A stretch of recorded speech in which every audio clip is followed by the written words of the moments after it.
नमस्कार।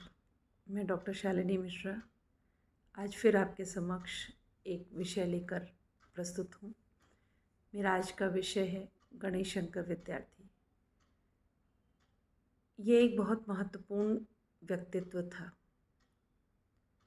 था ही नहीं, आज भी ये कहीं न कहीं हमारे अंदर जीवित है और इसे जीवित ही रखना होगा।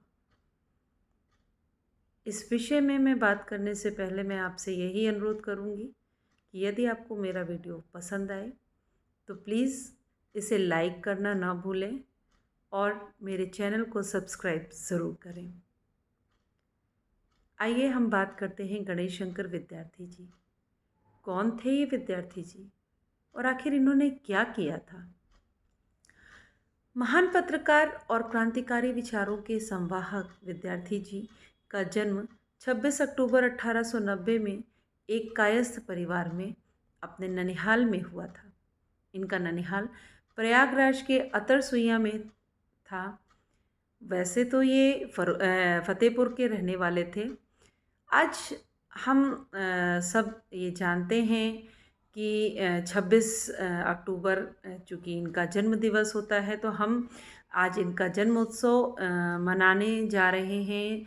और ये जन्मोत्सव मनाने का उद्देश्य हमारा तभी सफल होगा जब हम इनके द्वारा किए गए कार्यों को, इनके बलिदान को याद रखेंगे और कहीं न कहीं वो जो एक संदेश हमें देकर गए थे उसे सहेज के रखेंगे और आगे आने वाले समय में उसका जहाँ ज़रूरत पड़ेगी उस तरह से उसका प्रयोग करेंगे। तो जैसा कि हम सभी जानते हैं कि इतिहास में जिसकी रुचि होती है या फिर हमारे जो बुज़ुर्ग लोग हैं, वो बुज़ुर्ग लोग जो उस समय विद्यार्थी जी के साथ में रहे हैं या उन्होंने विद्यार्थी जी को देखा है नज़दीक से, वो उनकी कलम की रवानगी को बहुत अच्छी तरीके से जानते हैं। वो उन्हें ऐसा एहसास है कि किस प्रकार से विद्यार्थी जी ने लोगों के मन में क्रांति को प्रोत्साहित किया था या क्रांति के प्रति लोगों के मन में जागरूकता पैदा की थी। परंतु आधुनिक समय में बहुत बड़ी समस्या है जब हम एक आर्थिक युग की तरफ बढ़ रहे हैं। आर्थिक महत्व से घिरी लोगों की ज़िंदगी कहीं न कहीं स्वतंत्रता और उससे जुड़े बलिदानों, घटनाओं के विषय में काफ़ी दूर-दूर तक उन्हें शायद इसके बारे में अच्छे से ज्ञान ही नहीं है। या शायद हम समय निकाल के उन चीज़ों को जानना और समझना ही नहीं चाहते। हमें प्रयास करना होगा कि हम आस-पास से ही सही, लेकिन अपने इन क्रांतिकारी लोगों के विचारों, उनके बलिदानों के विषय में लोगों को परिचित करवाएँ। मेरा एक यही छोटा-सा गिलहरी प्रयास है इस वीडियो में। गणेश शंकर विद्यार्थी जी छात्र जीवन से वैसे तो वामपंथी आंदोलनों को आगे बढ़ाने में सबसे ज़्यादा रुचि लेते थे। विद्यार्थी जी ने अपनी महत्वपूर्ण भूमिका इसमें निभाई थी। उनके नाम के साथ में विद्यार्थी शब्द का प्रयोग तो तब या उपनाम का प्रयोग तो तब नहीं किया जाता था, लेकिन वो विद्यार्थी जीवन ज़रूर हमेशा जीते रहे। जब किसानों और मज़दूरों के हक की बात होती थी, तो वो सबसे आगे होते थे। उनके हक की बात करने में सबसे आगे रहते थे। 16 वर्ष की आयु में उन्होंने एक अपनी पहली किताब लिखी, हमारी आत्मोत्सर्गता। प्रारंभिक जीवन की जो शुरुआती शिक्षा थी, उन्होंने मुंगावली से ग्रहण की थी।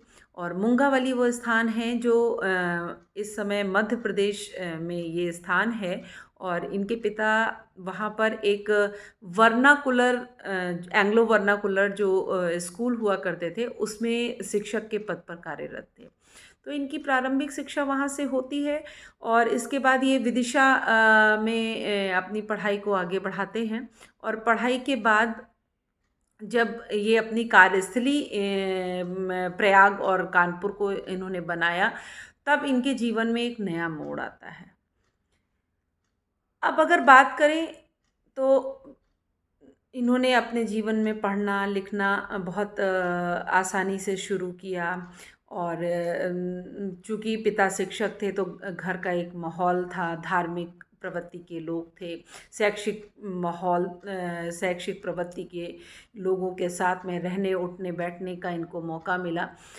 इनके विचारों में परिवर्तन तो तब नहीं आया क्योंकि उम्र छोटी थी और शायद ये बहुत छोटे उम्र में इन बातों को सामान्यतः कोई भी व्यक्ति नहीं समझ सकता।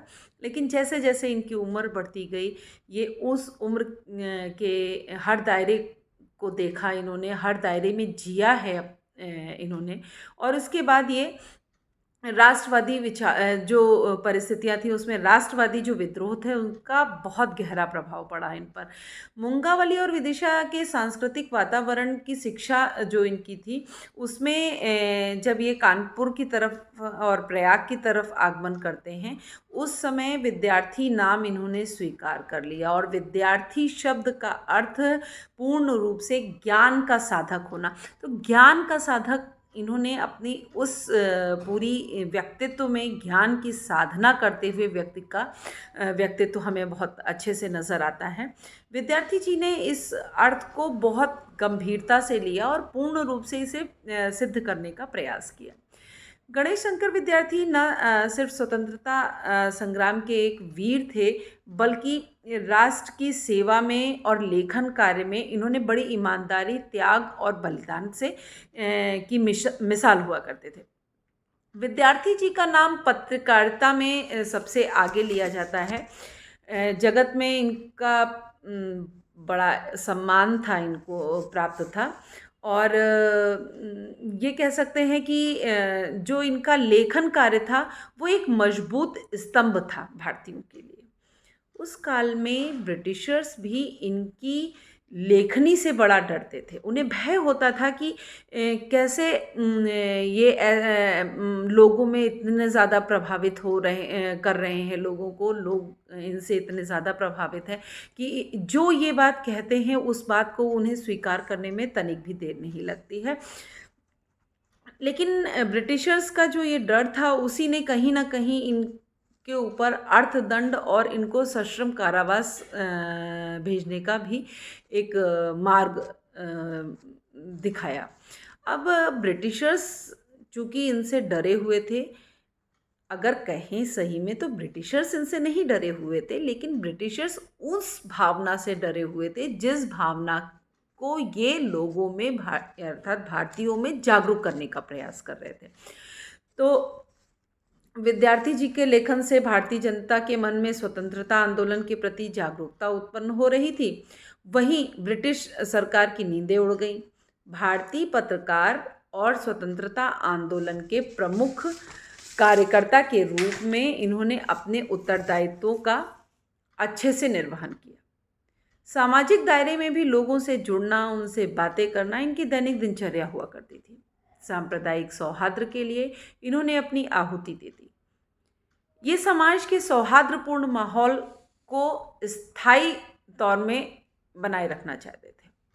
जहां अंग्रेज हिंदुओं और मुस्लिमों के मध्य खाई खोदने का काम कर रहे थे, वहीं ये दोनों को एक करने की चाह रखते थे। विद्यार्थी जी ने अपनी कलम के माध्यम से लोगों में अंग्रेजी और देसी नरेशों की नीतियों के विरुद्ध भारतीय जनता को जगाने का एक महत्वपूर्ण कार्य किया। अब ये जो महत्वपूर्ण कार्य था, कहीं ना कहीं ये स्वतंत्रता के ओर बढ़ने वाले सोपान का अगला स्वर्णिम कदम था।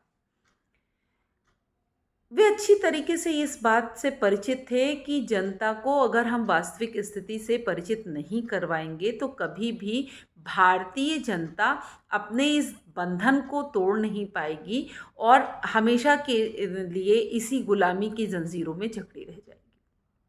इसलिए बहुत आवश्यक है कि उन्हें वस्तुतः स्थिति का ज्ञान हो सके।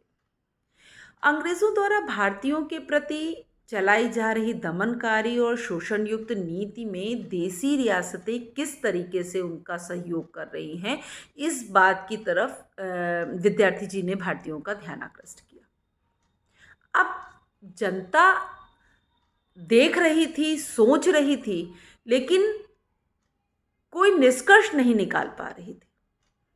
विद्यार्थी जी ने यहाँ पर एक महत्वपूर्ण कार्य ये किया कि जनता को सोचने के लिए एक विषय दिया। अब जनता भी उस विषय को सोचने के लिए मजबूर हो गई थी कि कहाँ मेरा आर्थिक नुकसान हो रहा है, किस प्रकार से ये लोग हमारा आर्थिक शोषण कर रहे हैं। समाज में फैली कुरीतियाँ, लोगों की विभिन्न समस्याओं की तरफ लोगों का ध्यान आकृष्ट करना विद्यार्थी जी का परम ध्येय था। उन समस्याओं को के तरफ लोगों का ध्यान खींचना, उन्हें उजागर करना, इस तरह के कार्यों ने विद्यार्थी जी को जनता में एक प्रसिद्धि दिलाई। उनका मुख्य उद्देश्य यही था कि लोग समय पर जागरूक हो जाए, क्योंकि अगर समय पर जागरूक नहीं होंगे तो बिगड़ती हुई परिस्थितियों को समय पर नहीं संभाला जा सकेगा और शायद इतनी देर हो जाएगी कि फिर हम कभी भी अपने आप को अपने पैरों पर खड़ा, सबल रूप से खड़ा हुआ नहीं देख पाएंगे। इस प्रकार समाज में राष्ट्रीयता की भावना को भी जगाने का कार्य करने वाले वो विशिष्ट व्यक्तित्व वाले व्यक्ति थे। इसके लिए उन्होंने साहित्य का सहारा लिया। कहते हैं ना कि साहित्य समाज का दर्पण होता है। उसी दर्पण में वे भारतीयों को वो सारी चीज़ें दिखा रहे थे जो शायद भारतीय समझने की कोशिश तो कर रहे थे, लेकिन अभी भी वो इस समझ से काफ़ी दूर थे। ये बात साहित्य के माध्यम से लोगों तक आसानी से पहुंचाई जा सकती थी, इसलिए विद्यार्थी जी ने लेखन के कार्य को महत्व देना प्रारंभ कर दिया। उनके विचारों में स्पष्टता थी और विचारों पे जो जोर दिया जा रहा था वो इस पे दिया जा रहा था कि लोगों को स्वतंत्रता का अर्थ समझ में आए। वे विलक्षण प्रतिभा के धनी व्यक्ति थे। उनमें अदम्य साहस, लगन, वीरता थी। वो भयमुक्त विचारों वाले व्यक्ति थे। जो बात कहते थे उसमें उन्हें डर नहीं होता था। इस तरह के सभी गुणों का सम्मिश्रण था उनमें। प्रयाग में रहते समय इनके विचारों में एक नया मोड़ आया, जिसने शायद इनके जीवन को भी एक नया मोड़ देने का कार्य किया। अब सुंदरलाल जी इनको प्रयागराज में मिलते हैं और यही इनके प्रारंभिक गुरु बनते हैं। कर्मयोगी नामक पत्रिका के संपादक हुआ करते थे वो, और चाहते थे कि कोई ऐसा व्यक्ति जिसके विचार इतने स्पष्ट हों वो इस पत्रकारिता के क्षेत्र में इस मतलब कर्मयोगी की जो संपादिका थी उसमें सपोर्ट कर सके उन्हें। इसलिए इन्होंने काफ़ी बारीक चीज़ों को समझाना और सिखाना शुरू किया। विद्यार्थी जी ने बहुत छोटी छोटी बातों को बहुत आसानी से सीखना शुरू किया। सीखते सीखते ये समय आगे के लिए बढ़ता है और स्वराज नामक पत्रिका में विद्यार्थी जी के लेख प्रकाशित होने लगते हैं। उधर आचार्य महावीर प्रसाद जी भी द्विवेदी जी जो थे वो एक पत्रिका सरस्वती का संपादन कार्य कर रहे थे और वो चाहते थे कि हमें कोई ऐसा व्यक्ति मिले जो मजबूती से इस कार्य को आगे बढ़ा सके, एक उत्साह हो उसके अंदर। और इसी उत्साही व्यक्ति को ढूंढते ढूंढते वो विद्यार्थी जी से मिलते हैं और 1911 में उन्होंने उनसे प्रोत्साहित होकर उन्हें सहायक संपादक के रूप में नियुक्त कर लिया। अब चूँकि विद्यार्थी जी संपादक के रूप में नियुक्त हो गए तो उन्होंने अपने कार्यों का निष्पादन तो बड़े अच्छे से करने की कोशिश की, लेकिन दिसंबर 1912 में मदन मोहन मालवीय जी के साथ वो अभ्युदय नामक पत्रिका के साथ भी जुड़ गए। लेखन कार्य कर ही रहे थे विद्यार्थी जी, लेकिन विद्यार्थी जी को कहीं ना कहीं संतुष्टि का अभाव था, और जब व्यक्ति संतुष्ट नहीं होता है तो वो उसका कार्य उतना सटीक तौर पर लोगों के समक्ष नहीं आ पाता है जितना वो चाहता है।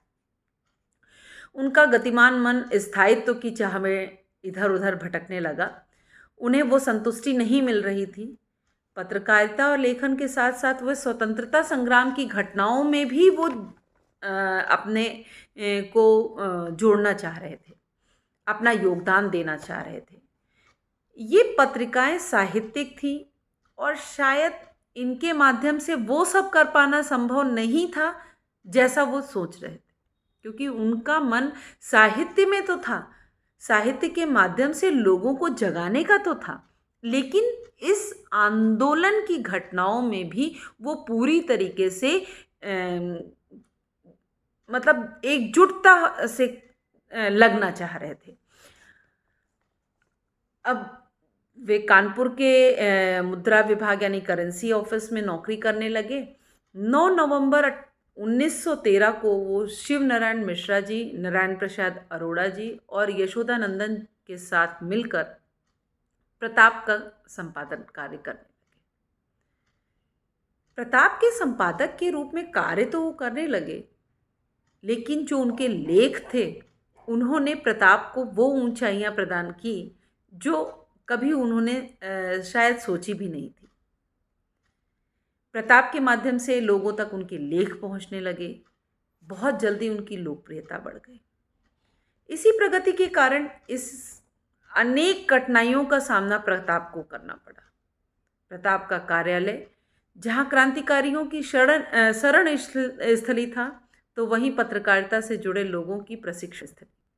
प्रताप से प्रकाशित रचनाओं में ब्रिटिश हुकूमत को जड़ हिला देने की थी।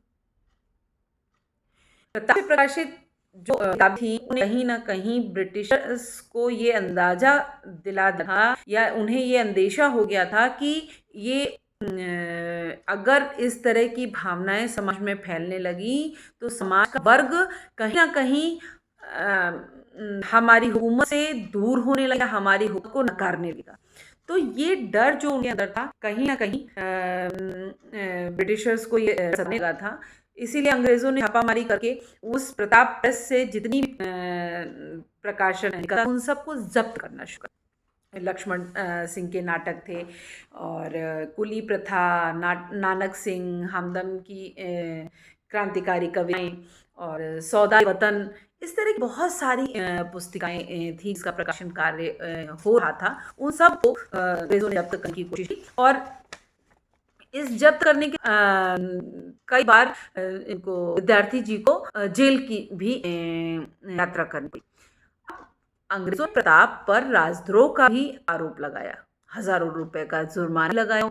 समाचार पत्र के प्रत्येक वर्ग में कहीं ना कहीं ये जुड़ा हुआ था। समाज मन की बात वाणी के रूप में, शब्दों के रूप में कहीं ना कहीं जनता तक पहुंच रहे थे। इस समाचार पत्र में विद्यार्थी जी का साथ था, उनके विचारों में विद्यार्थी जी की भांति ताकत थी जो अन्याय के विरुद्ध का समर्थन कर रहा था। विद्यार्थी जी कार्य संभव, विद्यार्थी जी प्रताप के हजारों लोगों को आजादी और स्वतंत्रता के लिए मजदूर को भी संगठित करने का किया। यह संगठन मजदूर सभा के नाम से प्रसिद्ध हुआ। इसमें हजारों की सम्मिलित थे। मजदूर नाम का एक पत्र भी विद्यार्थी के सहयोग से प्रताप के माध्यम से निकाला गया। इसी क्रम में अवध के किसानों के आंदोलन से संबंधित लेख भी मुख्य रूप से यहाँ से प्रकाशित किए गए। इसका प्रभाव विश्व तक पड़ा और ब्रिटिश इससे काफी घबरा गए। अब ये बात जब लंदन पहुंचती है, लंदन में से वायसराय के द्वारा रिपोर्ट मांगी जाती है, आप यहाँ पर रिपोर्ट दीजिए कि आखिर वहां चल क्या है। 1921 में रायबरेली के तालुकेदार सरदार वीर सिंह के गोलीकांड का भी प्रकाशन प्रताप के माध्यम से करा। इस कारण विद्यार्थी पर मानहानि का मुकदमा हुआ, उन्हें जेल की सजा दी गई। 16 अक्टूबर से 22 मई तक वे जेल में रहे। यहाँ भी वे शांत बैठने वाले नहीं थे, लोगों को जागने का प्रयास करने लगे और बाहर जो घटनाएं घटने वाली थी उसकी कहीं ना कहीं रणनीति वहां पर तैयार हो रही थी। बाहर उनका माखनलाल चतुर्वेदी, बालकृष्ण नवीन जी दिख रहे थे, लेकिन वो संभालने का प्रयास तो कर रहे थे, लेकिन विद्यार्थी जी जैसा वो कर नहीं पा रहे थे। परंतु विद्यार्थी जी इस बात को अच्छे समझ रहे थे कि उनके पीछे प्रताप का कार्य या जो उद्देश्य लेकर वो चले वो कहीं पीछे नहीं छूटेगा, क्योंकि लोग हैं उनके साथ इसमें काम करने के लिए। लेकिन विद्यार्थी जी की कमी उन सबको कहीं न कहीं परेशान कर रही थी। विद्या ने की खेती करने वालों के जो पीड़ित किसान थे, उनके बारे में भी सोचा, उनके बारे में भी कार्य किया। विद्यार्थी जी ने उन सभी को गांधी जी से मिलवाया और प्रताप के माध्यम से एक पुस्तिका जिसका शीर्षक है एक पीढ़ी की प्रार्थना, ये भी प्रकाशित करवाई और इस चंपारण आंदोलन को काफी मजबूती मिली। प्रताप जी से मतलब विद्या जी ने के माध्यम से जितने भी विशेषांक निकाले, उन सब में स्वराज्य और राष्ट्रीय अंक ये दो बहुत महत्वपूर्ण थे। इन अंकों में राष्ट्रवादी साहित्य और क्रांतिकारी इन भावनाओं का सम्मिश्रण था। आपके माध्यम से समाज का जो एक शिक्षित वर्ग था, जो क्रांतिकारी वर्ग, साहित्य में रुचि रखने वाले लोग थे या राष्ट्र के प्रति एक भावना थी, जुटा होने और प्रताप उसका आधार बन गया। इन्होंने समय समय पर सबको मार्गदर्शन तो दिया, लेकिन सबसे अच्छी बात विद्यार्थी जी की थी, इन्होंने इन छोटी छोटी सीख भी लेते हुए अपने कार्यों को आगे का। विद्यार्थी जी भगत सिंह और सुखदेव और राजगुरु को जब फांसी हुई है, उससे ये काफी हो गए कि भगत सिंह काफी समय तक जब फरार हुए तो काफी समय प्रताप प्रेस में वो ऊपर कार्यालय में आकर रुके ठहरे और नीतियों का संचालन किया उन्होंने। श्यामलाल गुप्त जी को भी झंडा गीत के लिए विद्यार्थी जी ने प्रेरित किया। अगर कहें तो विद्यार्थी ने इस झंडा गीत को लिखने के लिए पूरी तरीके से कार्य किया। गुप्त जी झंडा गीत था, लोगों ने उसे स्वीकार किया, लेकिन जब अंग्रेजों ने भगत सिंह राजगुरु और देव को फांसी दी, भारत में एक तीखी प्रतिक्रिया शुरू हो गई। बहुत बचाने की कोशिश की विद्यार्थी ने, लेकिन वो उसे बचा नहीं पाए और अब अंग्रेज भी चूंकि अंदर डरे हुए थे, उन्होंने लोगों को एक जगह भड़काने का काम शुरू किया। पूरे कानपुर में जातिवादिता के नाम पर, संप्रदाय के नाम पर दंगे प्रारंभ हो गए। अब पूरे कानपुर में तो दंगे हो रहे थे। 1857 के बाद एक जो सौहार्दपूर्ण माहौल स्थापित करने का प्रयास किया था भारतीयों ने, कहीं ना कहीं वो बिगड़ गया। भाई भाई के खून के प्यासे हो गए। ऐसे माहौल में विद्यार्थी जी ने दंगाग्रस्त इलाकों में घूम घूम कर निर्दोषों की जान बचाने का कार्य किया और इस दंगे को समाप्त करने के लिए लोगों के पास जाते और उन्हें समझाने का प्रयास किया। जहां से किसी के भी फंसे होने की खबर मिलती, वो तुरंत वह अपना कार्य छोड़कर वहां पहुंच जाते और उसे सुरक्षित निकालकर किसी स्थान पर पहुंच जाते। इस कार्य के लिए सरकार से, कलेक्टर से उन्होंने अर्दली की मांग की और तो उन्हें अर्दली भी दिए गए। इसके अलावा कुछ अधिकारी वर्ग में जो राष्ट्रवादिता से जुड़े हुए या भावना से जुड़े हुए, भावना से प्रेरित लोग थे, उन्होंने भी इस कार्य में विद्यार्थी जी का साथ दिया और इस दंगे को ख़त्म करने के लिए या निर्दोषों को सुरक्षित पहुंचाने के लिए मदद भी एक दूसरे की करते रहे। लेकिन यही एक वो समय था जब उन्होंने धर्म और जाति को ध्यान नहीं दिया और मुस्लिम लोगों को बंगाली मोहाल से निकालकर सुरक्षित स्थान पे पहुंचाया ताकि उनकी जान की रक्षा की जा सके। ऐसे दंगे में जहाँ पर हिंदू हिंदू का नहीं, भाई मुस्लिम मुस्लिम का नहीं, हिंदू मुस्लिम के बीच में कट्टरता, अगर सिर्फ नाम या पहचान जान जाए तो एक दूसरे को मारने और काटने पे लोग लगे हुए थे। ऐसी परिस्थितियों में विद्यार्थी जी हिंदू मुस्लिम न देख करके बल्कि व्यक्ति के जीवन का महत्व समझते हुए उसे सुरक्षित करने में लगे हुए थे। 25 मार्च 1931 को मूलगंज के चौबे गोला नामक स्थान पर ऐसे ही जब वो फरिश्ता बनकर लोगों की मदद कर रहे थे तो लोगों को अपने साथ निकाल के सुरक्षित स्थानों पर पहुंचा रहे थे, तो आगे बढ़ते चले जा रहे थे और दूसरी तरफ से भीड़ उनकी ओर बढ़ती चली जा रही थी और बढ़ती हुई भीड़ जो कि दंगाइयों की भीड़ थी, उन्होंने उन्हें रोकने का प्रयास किया, लेकिन बढ़ती हुई भीड़ ने उनकी एक न सुनी और तेज हथियारों से विद्यार्थी पर फायर करना शुरू कर दिया। अब उनकी इतने धारदार हथियारों से वार किया गया, कोई साधारण मृत नहीं थी, वे सांप्रदायिकता की आग की भेंट चढ़ गए थे। उनकी लाश अस्पताल में मिली और उनके तन पर जो कपड़े थे, उनके हाथ पे जो निशान थे या उनकी जेब में जो पत्र के टुकड़े पड़े हुए थे, उससे उनको पहचाना गया कि यही विद्यार्थी हैं। 40 वर्ष की आयु में विद्यार्थी ने कानपुर को दंगे की आग से बुझाने का कार्य किया। प्रयास में उन्होंने अपने जीवन का बलिदान दे दिया। क्या हम सब आगे आने वाले समय में ऐसा प्रयास करके विद्यार्थी जी की श्रद्धांजलि मतलब विद्यार्थी जी को एक श्रद्धांजलि नहीं दे सकते? अगर सब छोटा छोटा प्रयास करें तो समाज में एक सौहार्दपूर्ण व्यवहार, सौहार्दपूर्ण जो एक परिकल्पना उनकी, शायद उसे हम सिद्ध कर सकते हैं। कानपुर में शायद इसी के कारण ऐसी परिस्थितियों से बची जा सकता है। आज का युवा वर्ग जो विद्यार्थी जी में बहुत ज़्यादा जानकारी नहीं रखता है, उसे ये जताना चाहिए, उसे ये कि प्रताप स्थिति आज की कुछ और करती थी। लोगों के बीच में प्रताप का क्या महत्व था और प्रताप के माध्यम से गणेश शंकर विद्यार्थी जी ने इतना महत्वपूर्ण कार्य साधित किया। उनकी याद को सभी की आवश्यकता है।